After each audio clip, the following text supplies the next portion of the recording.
Hello, everyone. Welcome in. Good to have you here. And also happy Holy Week to everyone who is celebrating Holy Week and observing it. It was never necessarily a huge thing in my tradition, like growing up. I know we kind of went, basically we went right into Easter. We didn't actually observe Holy Week, but I know that I think it's a beautiful tradition to kind of observe the weeks or the days moving up to Easter. So happy Holy Week to everyone.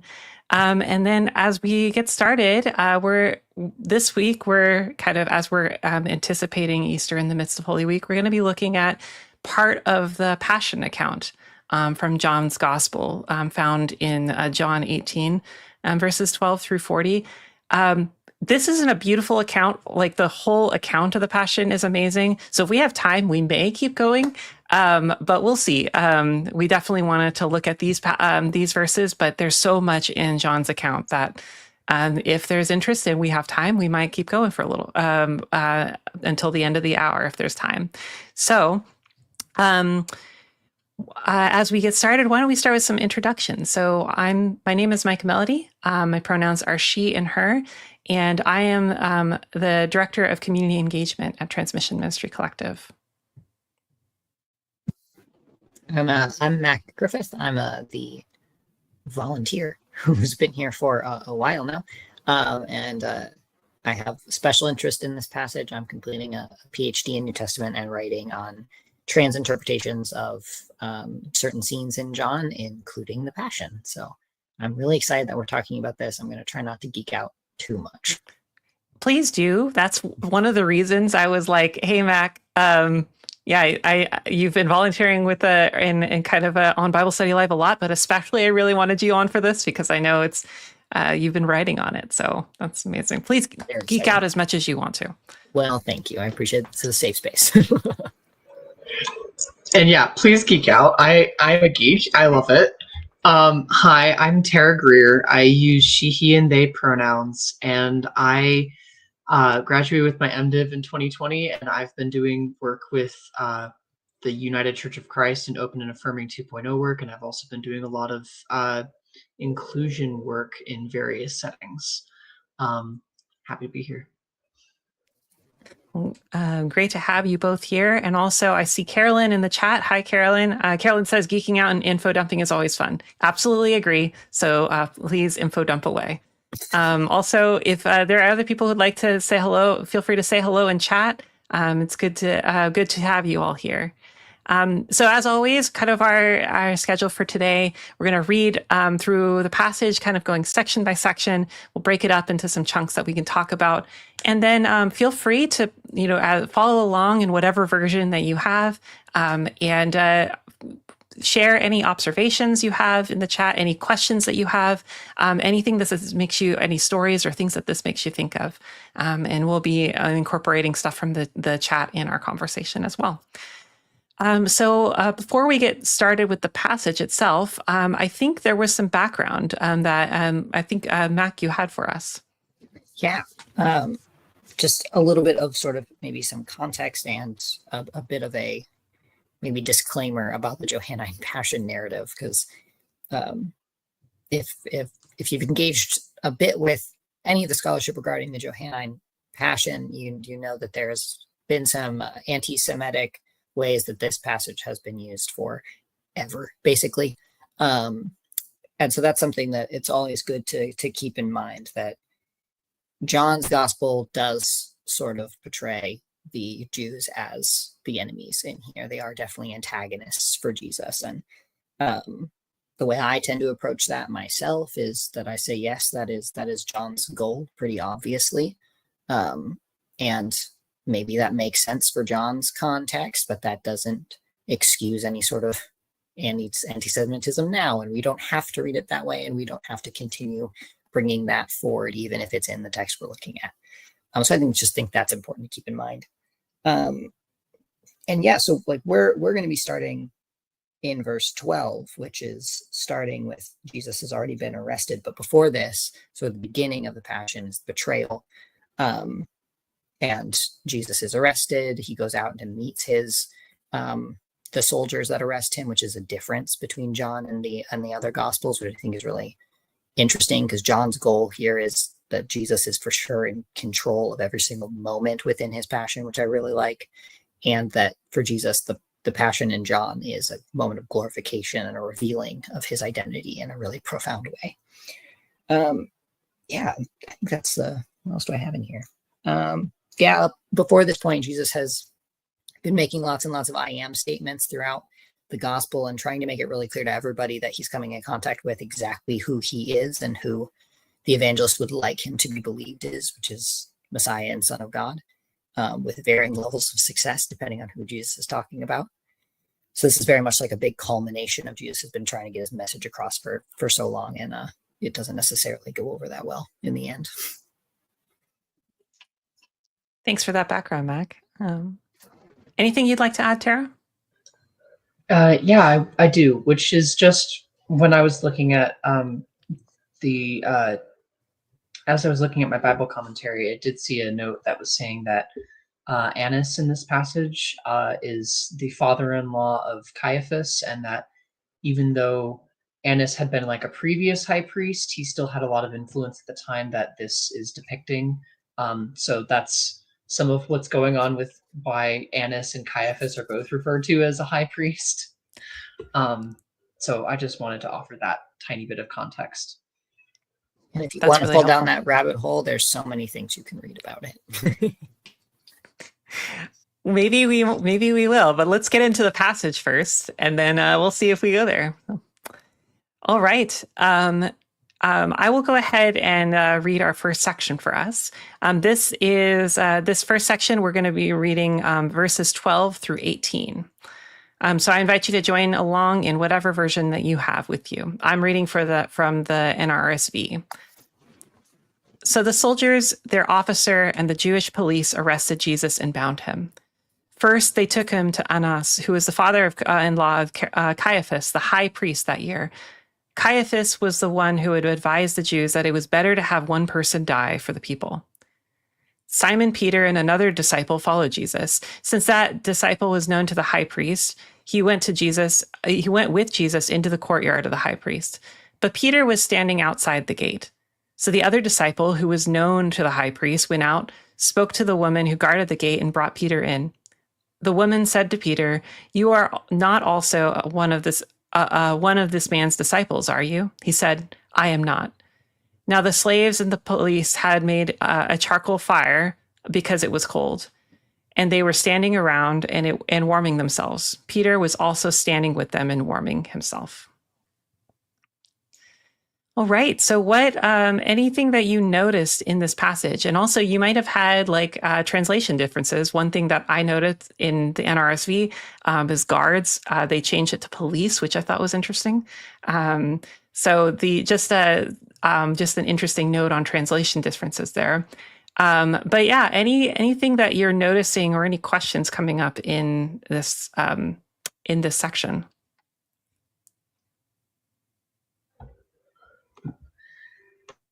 Yeah, I have a couple of thoughts. One of the first things I think about is I wonder what the context was for that 14th verse of Caiaphas advising Jewish leaders that that it would be good if one man died for the people. Like, I wonder, was that a context of like it's better for one man to be scapegoated for the people rather than kill all of your people, or if it was like I don't know, good politically somehow. I'm just very curious about what on earth the context for that could be. I couldn't find any answers in the time that I was looking, but that's one thing I'm curious about. And I also I thought it was interesting that detail that was included in that last verse we read just now of Peter standing around the fire that the servants and the officials made to warm himself. And at least from some of what I was looking at with the New Interpreter's Bible commentary, was talking about the way that this is structured overall. This passage all the way through verse 40 that we have is done in a way that can emphasize the different kinds of discipleship and ways that people do and don't vouch for their beliefs, vouch for love in the way that Peter responds and the way that Jesus responds when put under pressure. And so with that, some of that context, I wonder if that like warming himself with the officials and servants is something that helps emphasize that piece of Peter being with the servants that were obviously working against Jesus' purposes, at least on this earth. Thanks, Tara. I just wanted to say that the first thing you noticed about kind of Caiaphas was the one who advised the Jews that it was better to have one person die for the people. That also really stood out for me. It did make me think of like scapegoating, like the other, which is interesting because we talk about Jesus being the one who died for all, right? Like it is interesting. You've got this like, oh, it's better for one to die for the sake of the people. And it makes me wonder, in terms of political things, right? If Jesus has been saying, I am, and kind of this sense of I am the Son of God, right? The I am, that there are the political ramifications of that being with Caesar being seen as like a God, the Son of God, like godly figure. So, from a political context, I imagine there would be a lot of tension with that. And so that, that's what that immediately brings to mind for me. Yeah, that part's very interesting to me because it does sort of come out of nowhere, and it's not in any of the other gospels. It's only in John, but it does sort of sound like Mark's a ransom for many, which is only in Mark. So that's, I think, very interesting. But I also think of it, the way I read it is like you, Micah Melody, is in the political sphere of like, if we're not careful, this is going to bring down the wrath of Rome. It's better that just this one guy dies than everybody. Because like this is a time where they're watching Judea and making sure that there's no uprising and unrest. And we're just coming off of Palm Sunday, where Jesus parades in a parody of a Roman triumph, and everybody recognizes that motif, and they want to make him king. And so it makes sense that he's kind of a political threat. And so I do that's how I read that, as Caiaphas being like, it's best if we put it all on him, make it seem like he's acting alone, and then we have our one big bad guy that can get taken down and maybe spare the people for it. But scapegoating. I think that's a good reading of it. It's also, it feels very live in an era where political dissonance, thinking about the silencing of political dissidents, just the it is so tempting to say, to say like, this is going to affect our community if this person keeps speaking, right? And like we're seeing that. That's part of the reality of like seeing like people being silenced, and how like this is a member of the Jewish community, and here the leaders of the community are thinking it's better for this one person to die than all.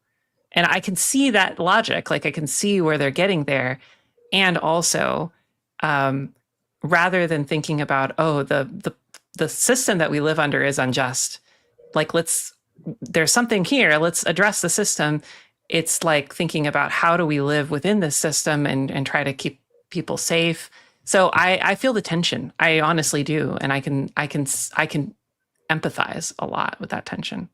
Yeah, especially see it when we get later on. It's sort of the same thing of these two systems, both the oppressed Jewish folks who are occupied, and then also Rome, of being like trying so hard to hold on to this status quo that isn't serving either group the way that they would like.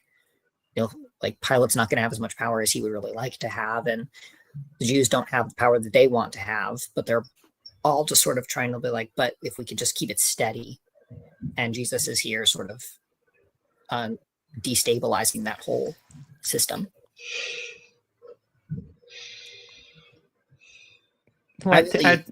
Oh, sorry. I thought Tara, you had something that. Yeah, I see that part about the destabilizing, and like I think about some of the ways nowadays where there are a lot of groups and a lot of individual people that those in power have determined will destabilize things away from their favor. And like I also think about the ways that everything's been set up against like Luigi Mangione, like where he's been paraded around and has a trial that doesn't have any evidence against him, and they're just pretending it was him. Anyway, just the whole thing about, oh, it's better that this one person dies rather than making it seem like this was a bigger thing or that we didn't catch the guy. I don't know. Sorry, that was kind of. No, I think, regardless of where, people kind of on what you necessarily even believe evidence-wise, the kind of the whole process of moving and kind of look at this person, right? That is kind of this parading of, and then we see that with Jesus, of this parading that happens later of, right? I mean, spoilers, the whole thing with, like after the trial before Pilate, and then you have, and then essentially you have, where is it? Barabbas, who is a bandit and actually in prison, right? There's this exchanging and this kind of parading that is happening. And so I think there are ways that we can, see the ways that political structures like will do those things in order to keep and maintain power. And it's definitely it's hard to kind of be in our current state and not see those parallels, right? Yeah. Can I give my little in defense of Peter moment? Yeah, sure. So as I was writing on this section, I was not particularly surprised to find that everybody reads Peter pretty much the same way, and it's very much like the Synoptic Gospels, where Peter, Jesus tells him ahead of time, hey, you're going to deny me, and then at the end of it, Peter's weeping bitterly and regrets everything, and Jesus expressly forgives him, that sort of thing. But I think it's really interesting because in John that doesn't happen. In John, I think Peter's more denying his own identity as a disciple more than he's denying Jesus. I think it's more about Peter. And he does fulfill the prophecy and deny it 3 times and rather vehemently. But Jesus doesn't condemn him at any point. And Peter shows no regret like he does in the Synoptic Gospels, which I think is really interesting. The story just sort of moves on. This happened and then it's done. But even though it's not in here, John 21 still gets called sort of the restoration of Peter, even though it's not clear why he needed to be restored, because there's no condemnation for him to begin with. So I like reading it in light of sort of coming out. I look at Jesus and Peter on both coming out journeys and choosing two different sort of ways of approaching the fact that they're both in imminent danger because of who they are. And Jesus chooses the sort of more what we think of as like, the heroic option of, he comes out really boldly, he's really brave, and basically tells everybody, like, this is just who I am, deal with it. And Peter doesn't. Peter chooses to keep his identity private. Maybe because he thinks that he's under threat, maybe because he's just not ready, either one.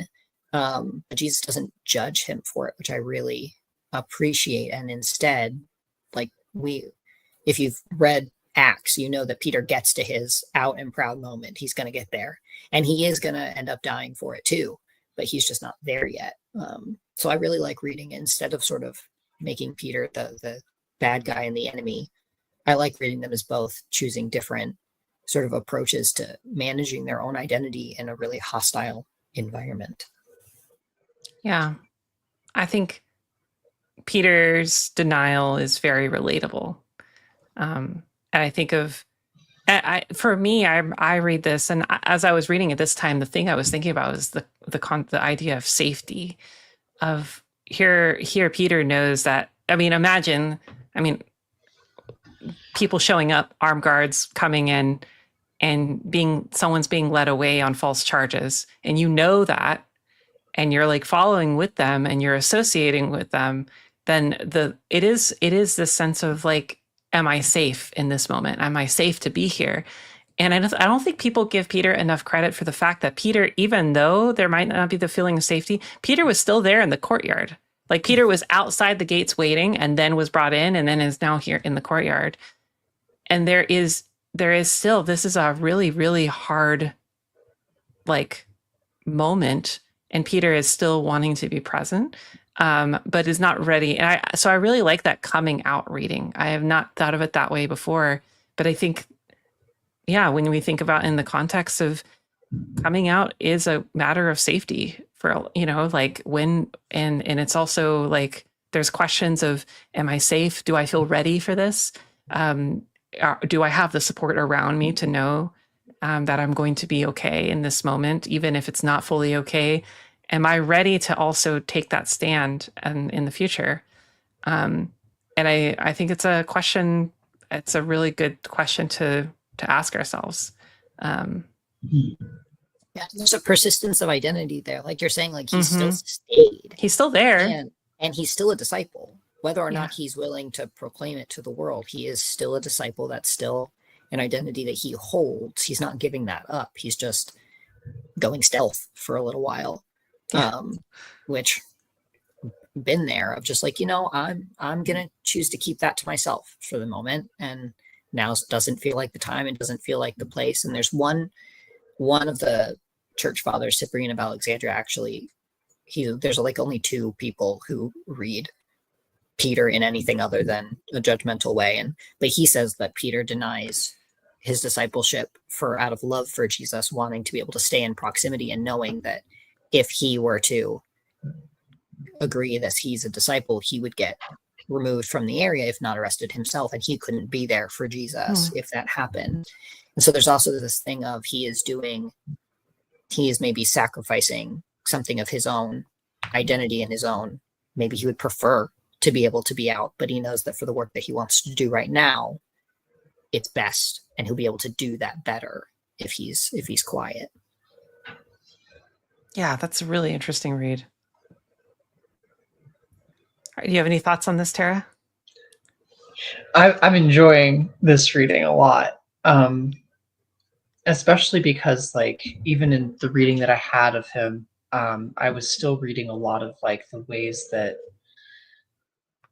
I show up kind of like that, where I'll show up and I'll misrepresent myself, or I'll share less of myself than I'd really like to. In queer spaces, I show up as I don't exactly hide that I'm Christian, but I also definitely don't advertise it. And sometimes I don't like that.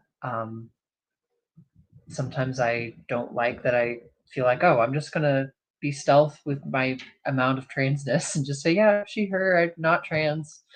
Or I'll, yeah, so I appreciate that context, because that was sort of how I was relating to it, even if I didn't really think about how that related to the safety of the closet and all of that. But I do appreciate this reading, and I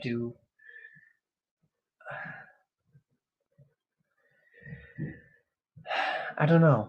I think about how how do I want to go about this? Where am I at about this? And some of that's a little more physically too. Of like, am I physically in a community where I can be more visible and be safe right now? And at least for me personally, I am, but that's not true for most.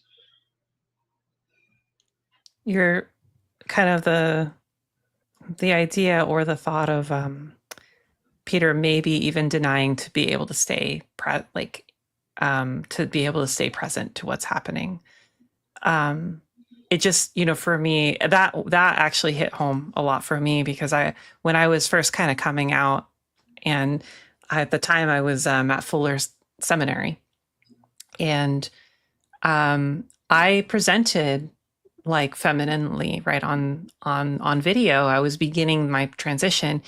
But there were a couple times when, because I was on Zoom and I had the ability to kind of have filtered or whatever, and present how I wanted.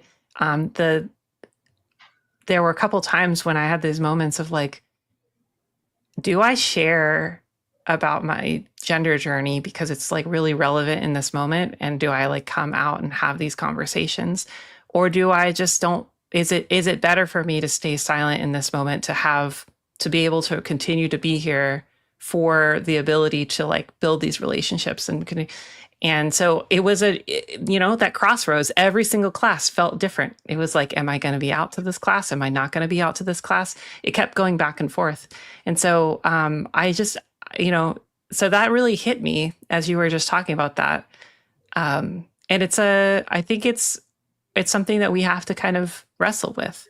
And it's okay to not be ready. It's okay to make that decision. I need to remain in the sense of like, I need to go stealth for a while, and so yeah, I appreciate this conversation, because it's not a way that you usually hear Peter's denials talked about.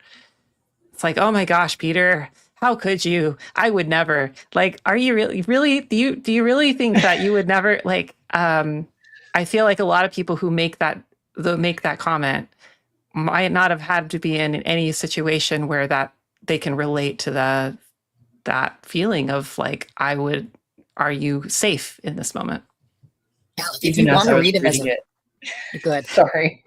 No, I was just saying, even reading this before we put it in the context of this conversation about self-identity in the closet, I still was like, yeah, I do identify with Peter. I do feel like I'm in this space, and like still wasn't viewing him particularly positively. But yeah, no, I was like, yeah, this is how I'm doing right now. Yeah. I was gonna say, if you want to read him as a failing cis ally, you totally can. Like, if that's the test of like, hey, Peter, like Jesus is out there suffering and you won't even like agree that you're friends with him, like, come on. I mean, if you want to do that, you totally can. I think it works. But I think this is one more interesting reading, and two, yeah. I think it speaks more to the nuance of, I think, his actual situation than that, because it was complicated. Yeah. Well, thanks for all this like really great conversation along these. I did notice from Carolyn in the chat, did want to catch this, jumping ahead. But one of my non-academic headcanons is that Barabbas, a rioter, had a little bro who was killed in the massacre of the Holy Innocents, though that is very specific to Matthew's gospel.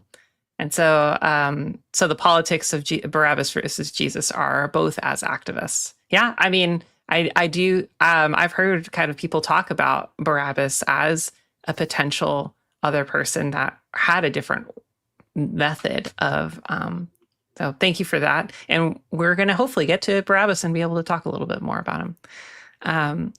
So why don't we move on to the next section in verses 19 through 27? Tara, would you like to take this? Yeah, sure. And in the dorkiness I have two Bibles open right now. I'll read from the NRSV. Then the high priest questioned Jesus about his disciples and about his teaching. Jesus answered, I have spoken openly to the world. I have always taught in synagogues and in the temple where all the Jews come together. I have said nothing in secret. Why do you ask me? Ask those who heard what I said to them. They know what I said. When he had said this, one of the police standing nearby struck Jesus on the face, saying, Is that how you answer the high priest?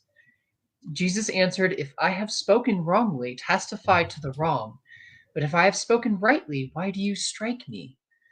Then Annas sent him bound to Caiaphas the high priest. Now Simon Peter was standing and warming himself. They asked him, You're not also one of his disciples, are you? He denied it and said, I am not. One of the slaves of the high priest, a relative of the man whose ear Peter had cut off, asked, Did I not see you in the garden with him? Again, Peter denied it, and at that moment the cock crowed. Thank you. Any observations? I do want to kind of point to one that stood out to me as you were reading it this time. Was in verse 26, one of the slaves of the high priest, a relative of the man whose ear Peter had cut off, asked. That detail is really interesting to me, that is included. And I'm like, why? Like, I'm wondering, what did John have in mind in including that particular detail? And also the fact that it's, interestingly, that it's a slave, so someone on the kind of on the underside of power, right, in this moment, makes me wonder, and maybe it's in the kind of Gethsemane account.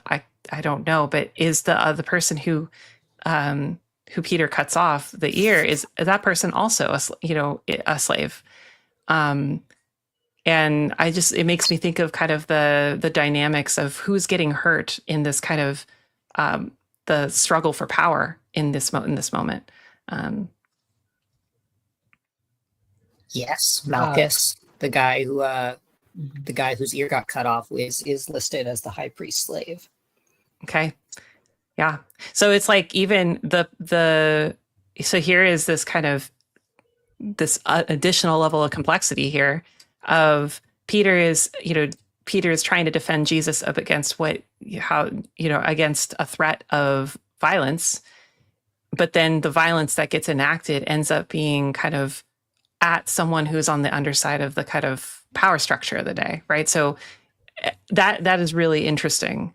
And I think I need to sit with that a little bit more, because it's just, Yeah, I think it goes with what we were talking about is a bit with the scapegoating too. Yeah. Who are the people who are losing out because we are not actually addressing the problems, but rather just sort of lashing out at either Jesus because it's better that one man die instead of everybody, or a slave because he's the one that Peter could get to quicker. Yeah.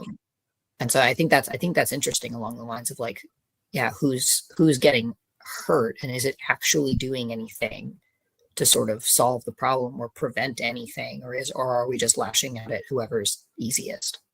Absolutely. I mean, you think about that all the time, of that, rather than kind of addressing the power of like who, it's so much easier often. And this is, I mean, a lot why the whole idea of get people to look at each other rather than to look up, right? So, the idea of this happening, I'm gonna sit with this a little bit more, because I think there's something there.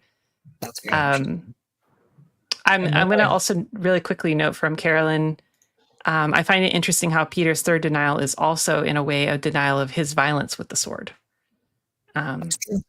which is true, because it's directly tied to the person who had a family member who was badly injured. Could have been even worse than that. And Amory says, I have been to Pilate's palace in Jerusalem, and even to this day, you can hear the cocks crowing. It was very surreal. Wow. I know, at least for me, when I've been reading this text and get to the part about the relative of the man whose ear Peter cut off, some of what I see in that is just the connection is stronger between that person and Peter. And so it has a stronger weight to the accusation, because he's like, hey, you look like the guy that cut off my sibling's ear or my cousin's ear. There's a little stronger connection than just one of the people said, hey, are you a disciple? So that's at least how I'm reading that. And I think it's interesting because that means that guy was probably also in the garden with the high priest as well, and also in the garden when Jesus was arrested. So this guy also would have heard Jesus' I am statements, would have watched all the soldiers fall to the ground. And so one of the things I wonder is, what did this guy think about who Jesus was? And was Peter sort of missing out of an opportunity to maybe talk to somebody who maybe would have also been interested in who Jesus was, but because he was so worried about it, or trying to, like Carolyn suggested, deny the violence that he participated in, doesn't do that because it seems too risky. Yeah, that's really interesting too. Well, what about not to just like move us on from this, but there's so much to talk about, and I want to make sure we try to also get a little bit, at least, to the last section. What are your thoughts on the trial in this kind of this particular trial here? Yeah, I think something that I really notice is that they're not, everyone else, nearly every other situation in Jesus's whole ministry, people are either talking about who he is or where he's from, also trying to figure out who he is. Annas doesn't do that. Annas' focus is on Jesus's teachings and trying to sort of pin something on Jesus, and trying to sort of assign this agenda to him, being like, well, who are your followers and what have your teachings been? But I like sassy Jesus, and Jesus is like, you should already know the answer to this. I've not been hiding it. I've been in public. You know what I've been teaching. You know who my disciples are, which I also think is a bit ironic since it's in the middle of Peter denying his discipleship. It's true. I'm just like, no, we do know who the disciples are, so it's not really going to work, but nice try. And I think it's really interesting here that Annas is trying to pin this agenda on him in order to make him into a proper scapegoat, because Jesus, it doesn't work otherwise. They don't have a good charge to bring against him. And I like this, Jesus doesn't mess with it, that Jesus is just like, you already know, and I'm not going to give you any more than that. And if you haven't been paying attention, that's not my problem. But I sort of see that with in relation to, because Jesus's identity was still political. He, the Messiah, is a political character. Proclaiming yourself Son of God is for sure a political statement. He doesn't deny being King of the Jews. He just wants to tweak the definition a bit. And being trans is also political. It does come with political weight. It's just not just a political ideology. It's not just a political grandstand. And reducing transness to a political agenda in order to demonize people won't work, because it's just not true. Yeah. I love the connection that you made there of, or trying to reduce someone's identity and their being, and trying to pin something on, even though those kind of statements, the teaching of Jesus in itself is destabilizing to, right? And Jesus isn't denying that, but that's not all you can reduce Jesus to. Yeah. Yeah. I love Carolyn's sassy Jesus. There are receipts. Yeah. Yeah. Just like, check I'm those not receipts. even going to be the one to show you. Ask other people. They know. Yeah, they know. Ask them who they believe that I am. I love it. In my head, I imagine all the people like lining up, be like, I've got an answer, and I've got an answer, and I've got an answer. I imagine the Samaritan woman from the well is somewhere in there, just being like, I know, I figured it out. You guys couldn't get there? Okay. Yeah. I guess something that I just wanted to mention is just the way I was reading this was a little less about Jesus being sassy and actually a little more of like my own experiences as an autistic person. Because like there have been times where I have like made a statement or said like asked a question that was a genuine question and then like had people get upset at me because it was challenging their authority. And I'm like, I wasn't challenging your authority. I was just asking a question. Like, because that's kind of how I'm reading how Jesus responded here of like, I spoke openly. Like, why aren't you asking them? Like, it's not necessarily accusatory. It can just be like a genuine question. And then he gets slapped and the guy's like, is that how you respond to a high priest? He's like, I'm not challenging his authority. I'm just saying you could go ask people. Like, you have the power, clearly. That is true. I do like that of Jesus being like, if you have a problem with what I said, tell me what's wrong with it. Right. Tell me what's wrong with it. And if I said right things, then why did you slap me? Why did you hit me? Yeah. Yeah. I like that reading and the like, yeah, I appreciate the the autistic perspective on that too. Cause it's Jesus. I mean, Jesus is literally just saying like, was there anything wrong with this? And if there was, like, ask other people, why is that a problem of like me just telling you that other people know? And I think, if we think about the problem of other people, of telling them to go to other people, if this were again, reading this in the political context of Caiaphas being like, this might be a destabilizing force, we need to take care of this, like, before it gets out of hand. That even might be just a reminder of how much this has already how much Jesus's kind of teachings and actions have already kind of been mobilizing people.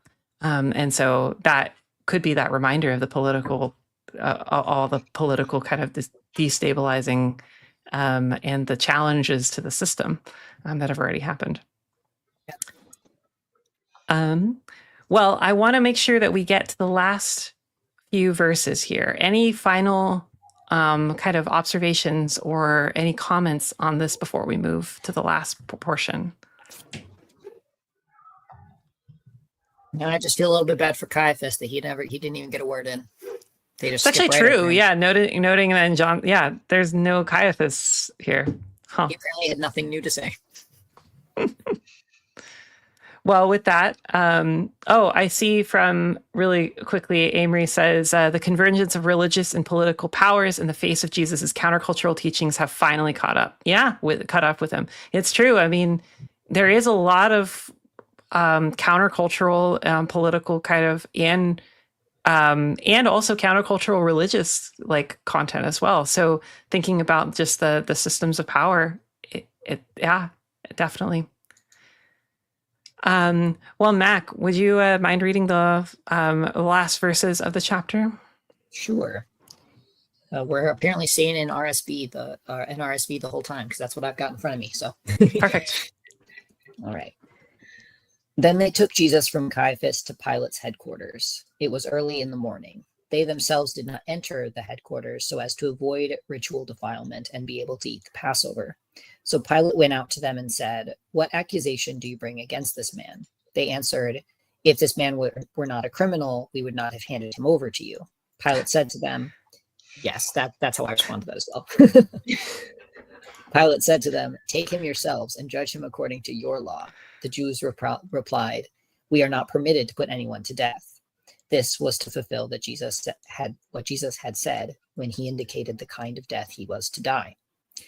Then Pilate entered the headquarters again, summoned Jesus, and asked him, "Are you the king of the Jews?" Jesus answered, "Do you ask this on your own, or did others tell you about me?" Pilate replied, "I am not a Jew, am I? Your own nation and the chief priests have handed you over to me. What have you done?" Jesus answered, "My kingdom is not from this world. If my kingdom were from this world, my followers would be fighting to keep me from being handed over to the Jews. But as it is, my kingdom is not from here." Pilate asked him, "So you are a king?" Jesus answered, "You say that I'm a king. For this I was born, and for this I came into the world, to testify to the truth. Everyone who belongs to the truth listens to my voice." Pilate asked him, "What is truth?" After he had said this, he went out to the Jews again and told them, "I find no case against him. But you have a custom that I release someone for you at the Passover. Do you want me to release for you the king of the Jews?" They shouted in reply, "Not this man, but Barabbas." Now Barabbas was a bandit. Wow. I'm just going to start us off here at the thing that I kind of laughed/scoffed at. They answered, "If this man were not a criminal, we would not have handed him over to you." Just trust us. Yeah. Just trust us.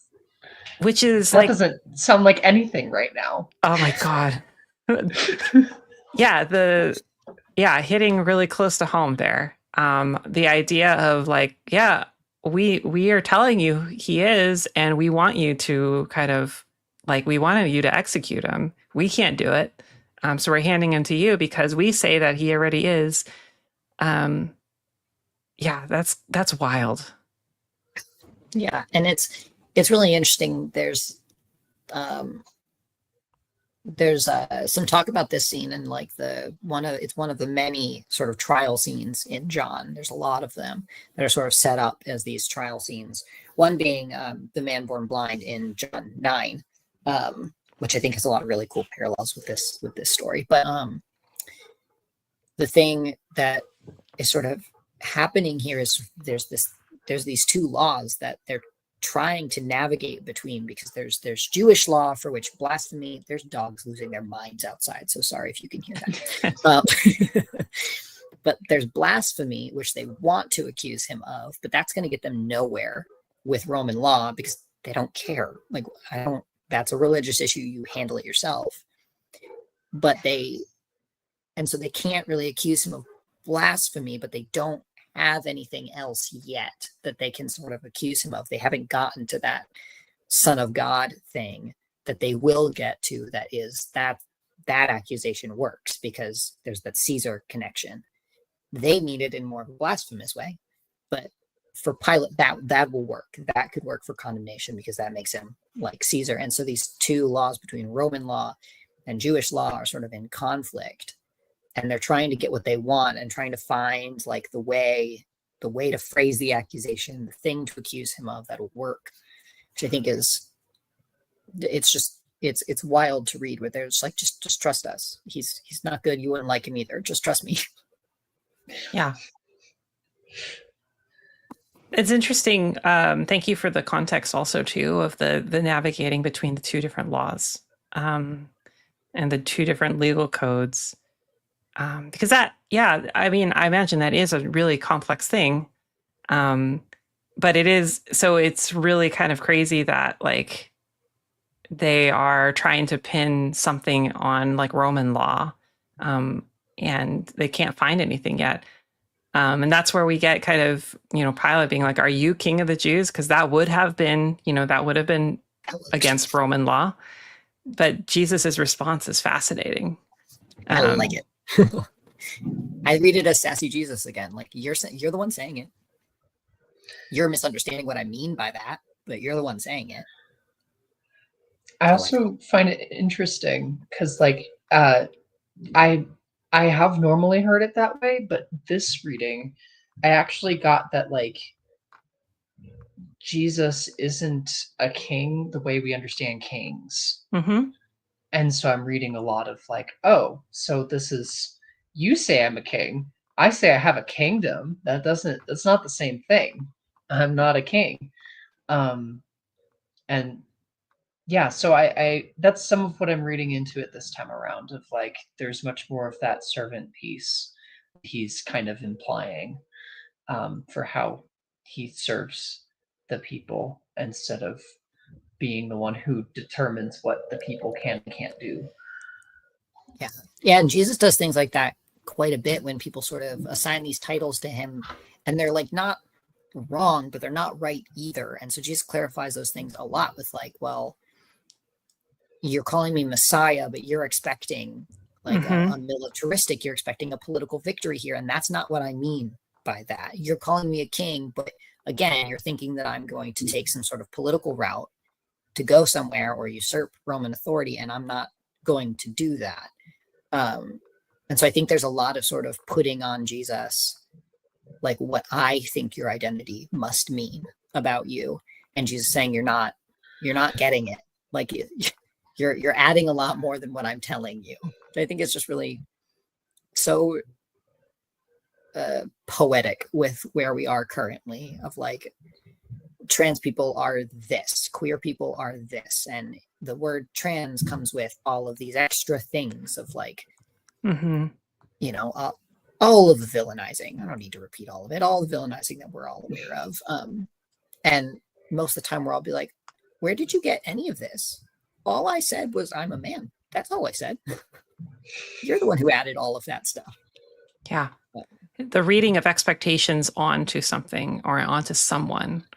I mean, it's such a common experience. And the ways that, especially, this is really interesting because this is a person as a representative of the political kind of power reading the expectations of that same power structure, right? So when those expectations get read onto someone, and it's coming from that place of that's the framework that they have. When Jesus is saying, yeah, well, I have a kingdom, the framework then being read on is then therefore you are calling yourself a king, and it's not the same thing. Amory says he intentionally rode a donkey, well, not a white horse on Palm Sunday to make that very point. His kingdom is a different sort. Yeah, absolutely. Connections to the triumphal entry are my favorite. Yeah. They're very, very good, and surprisingly not talked about much in scholarship, which I think is wild. Carolyn also says, though my world isn't of here, reminds me of how I've heard God's economy used in place of God's kingdom to expand our imaginations of God. Yeah. Yeah, using even different language, changing the language to kind of expand what we conceive of as the kingdom of God, like to the economy of God, or the I've heard the kingdom of God as well, which I particularly like. But the kind of expanding that beyond what we think of as like the kind of earthly human political establishment of a power structure. And just with that economy piece, I do always love passage. I think it's in Isaiah of like, come buy food without price and drink. Yeah.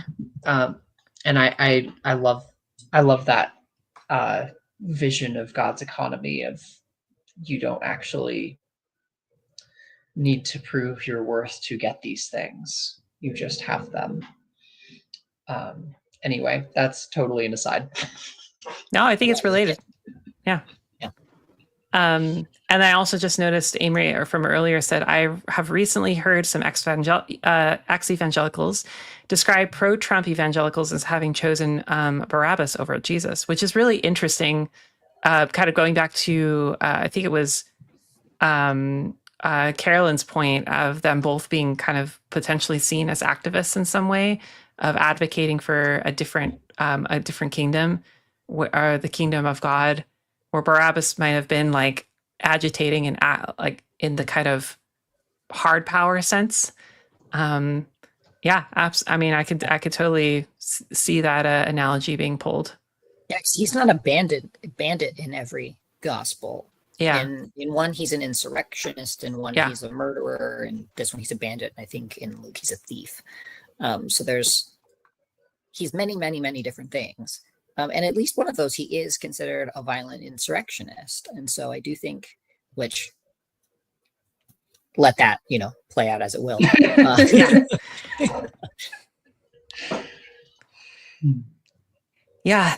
I mean, there's a lot. I mean, that's one of the things I've been really just sitting with, I think, is this Palm Sunday into Holy Week, just also just Lent in general, has felt like particularly apt for where, things that we're kind of experiencing and thinking of to pull the to kind of really pull the evangelical kind of early 90s thing. What would Jesus do? Right. This whole kind of the where do we see God in this? And kind of this relation between the story of the Passion and our current social moment.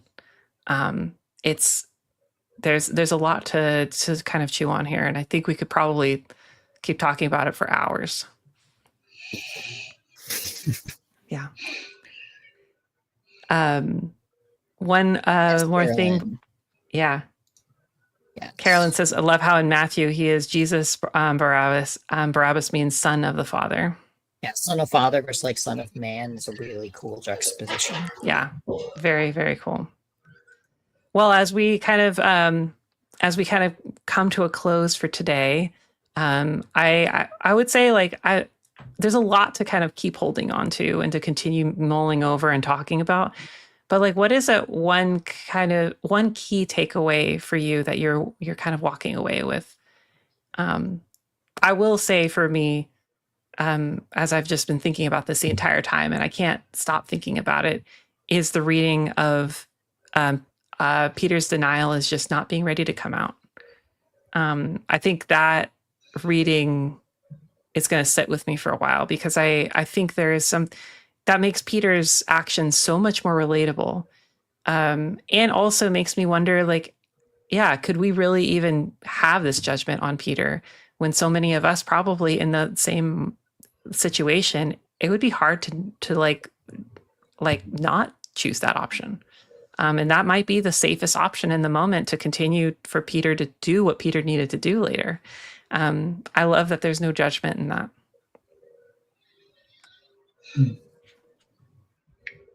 I think I'm walking away with that too. Yeah. That one's really good. That one's really good. So yeah, I'm walking with that, and I'm also walking out with the parading of Jesus in front of people to kind of make it more showy. I had thought about that, but it's hitting differently with the political context right now. So I'm appreciating that. Yeah, I think for me, I really appreciate that Jesus repeatedly defends himself and corrects the misunderstandings about his identity and keeps doing it, but also at certain points also knows when he doesn't need to defend himself, because his actions and his teaching has spoken for themselves. And I really appreciate just the way that Jesus sort of navigates this, where he's being unjustly persecuted for his identity, and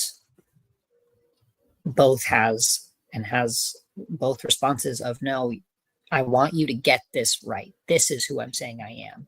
And at the same time being like, my actions speak for themselves, and I'm not going to let you pin more on me than there should be. And I think that that's really powerful and really encouraging, as I find myself having to do that, of being like, no, that's not what I said. That's not who I am. And I want you to get this right.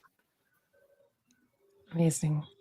Yeah. All beautiful, beautiful takeaways. Well, thank you for, all the input. Thanks to everyone in the chat for everything that you've shared, and for being here live with us. And as we kind of come to a close, our next Bible study live will be on May 17th. Same to you, Amory, and to everyone. Have a blessed Holy Week and happy Easter as well. And we will see you next month. Bye, everyone.